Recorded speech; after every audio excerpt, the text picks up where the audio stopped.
there, good to see you again. Hey, guess what I've been doing this week? Fortune telling.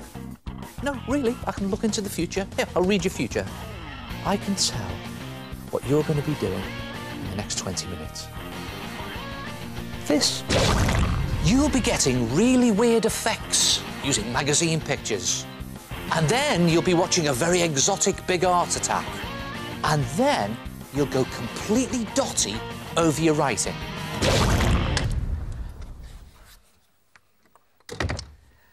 Now then, when you're in bed at night and you fancy a drink, how many times have you reached out in the dark to grab hold of your glass or your cup and wallop? You've knocked everything over, made a real mess. Well, what you need is a snake mate. Cute, isn't he? So, OK, how does he help? Well, you just get him to look after your drink for you. Then, when you go to bed, and the lights are out, and you fancy a drink in the night, you just reach out in the dark, feeling for your snake mate's head, and when you found it, just feel your way down his neck to find your drink wrapped safely inside his body. No knocking it over. That's better. Good, eh? And simple to make in 4 easy parts. A 4-part attack.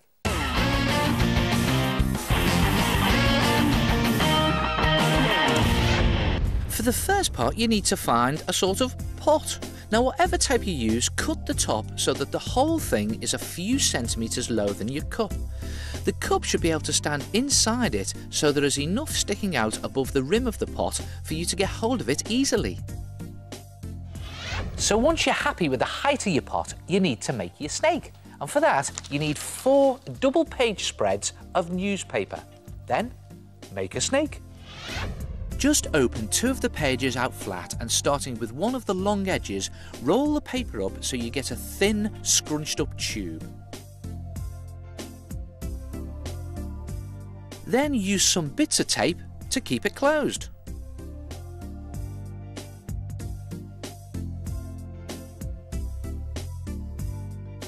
Do exactly the same with the other 2 sheets of paper. Then join these 2 newspaper sausages end to end with more tape to form one long snaky body. And again, use plenty of tape on this.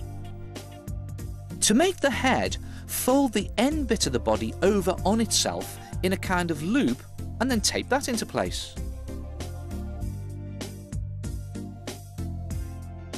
Then scrunch up a bit of scrap newspaper and stuff it inside to pad this loop part out a bit, and then add on more tape to keep it all in place.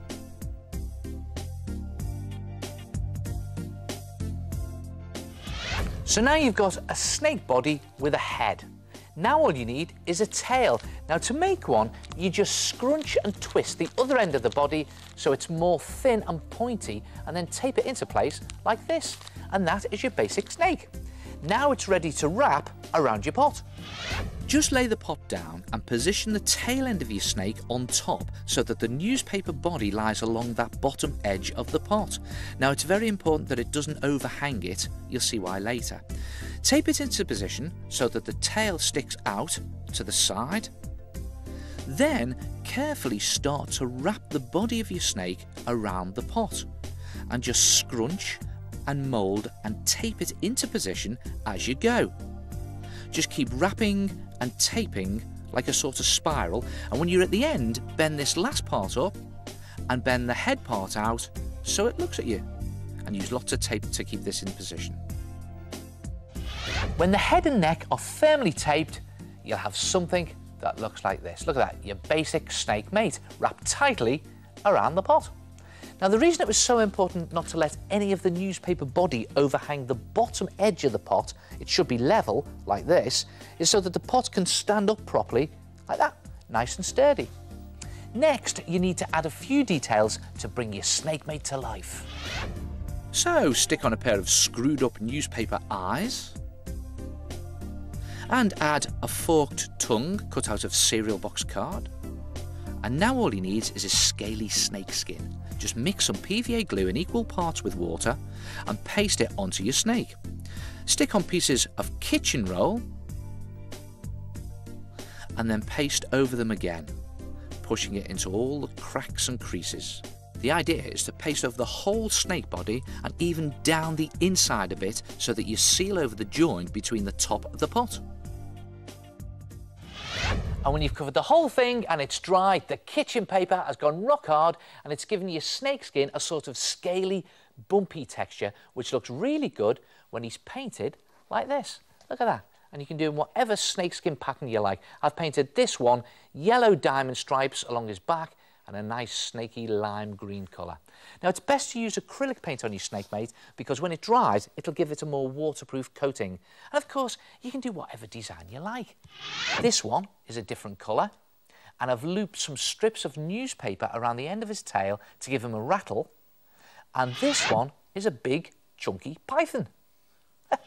Good, aren't they? And all ready and willing to help you out in the middle of the night. Just put your snake mate on your bedside table and place your drink inside like that when you go to bed, and he'll keep it safe and he'll guide you when you're trying to grapple for your drink in the dark. Look at that. Try it yourself. A snake mate. No mess.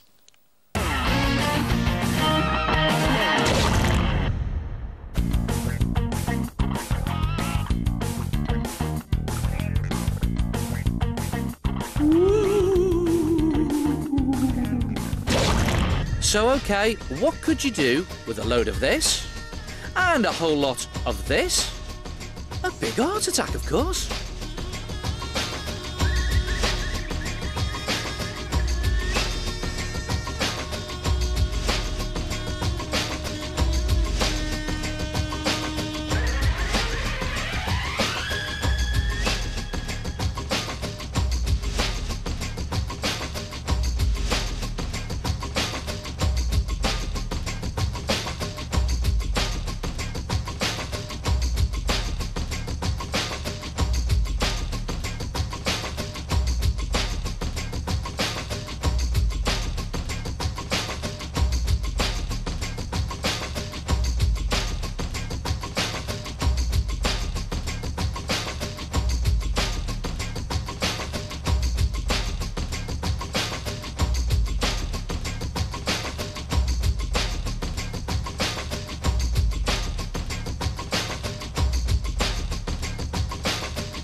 you know what? I think there's nothing more special than receiving a greeting card that someone's handmade for you. You know, when I was at school, I used to make them all the time for my family, but I had a small problem. I would take time making my card and it looked very nice, but when it came to do the lettering, I wasn't very good. Watch this. I'd start off ordinary lettering, but the problem is, well, it's ordinary. It's very boring. You see, I wasn't very good at doing fancy lettering. Then I discovered a new trick. I went dotty. No, I don't mean I went bonkers. I went dotty with my lettering. Watch this. Just draw dots on the end of all your letters like that. Just looking for those ends of the letters. And little circular dots. And look what starts to happen. Your lettering starts to look, well, crazy and dotty. Just look for the ends of your lines on your letters and just draw a dot at the end of each one. And there it is. Ordinary, boring writing given a dotty design. Hey, and it works brilliantly if you do your letters in multicolours. Look at this. And on this one, I've even filled the dots in. So you can do little circle dots, or you can fill them in as blobs. Or, how about this? Again, just do ordinary, boring writing, nothing special, and this time keep the letters apart, don't overlap them. And how's about going even more dotty and doing little spiral dots? Watch this. Again, at the end of each line, just do a little spiral, like that. Just find the lines at the end of each letter and pop on a little squiggly spiral.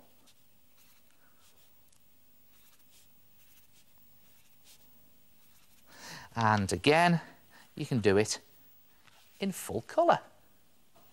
Good tip, isn't it? So don't worry if you're not very good at fancy lettering. You don't even need to be neat. Just go dotty. And you can do dotty lettering on any of your greetings cards. Like this Valentine's card. Thought I'd put spiral dots on that one. And ordinary multicoloured dots on this well-done card. Or how about little creepy crawlies for a Halloween card? Who needs to be great at the fancy stuff when you can go dotty?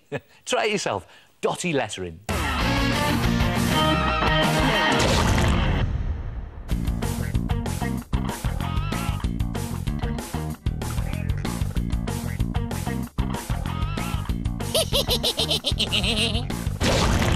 You know, a great way to get inspiration for your own creative ideas is to look at other artists' styles and techniques.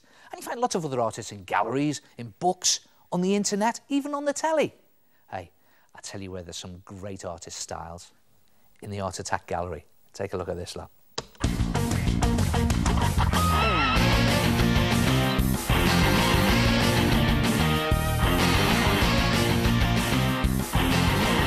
Now, Darren's Art Attack, made from watery ink and wax crayons, is really subtly coloured, isn't it? And it gives the impression of flowers in a pool of water. Very nice, very peaceful. Hey, aren't colouring pencils great? Now, as Amy's picture shows, with original composition and a clever use of colour, you can create a really striking art attack. That's brilliant. And Lauren's rabbit picture is really effective because of her clever use of felt tip pens. She's used a different style to colour in the background, which makes the rabbit really stand out from the grass. Yeah, that pen picture from Lauren is such fun and full of movement.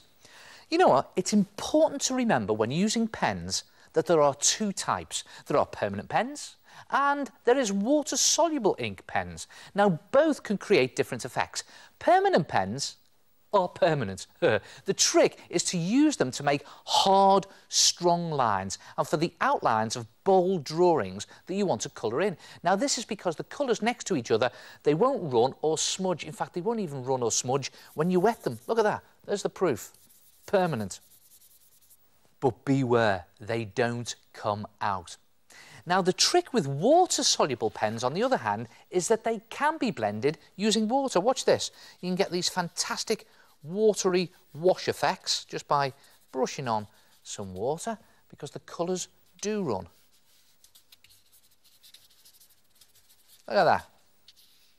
And the good thing is you can wash them off if you need to. So if you get them on your hands or your clothes, you're all right. So, OK, where were we?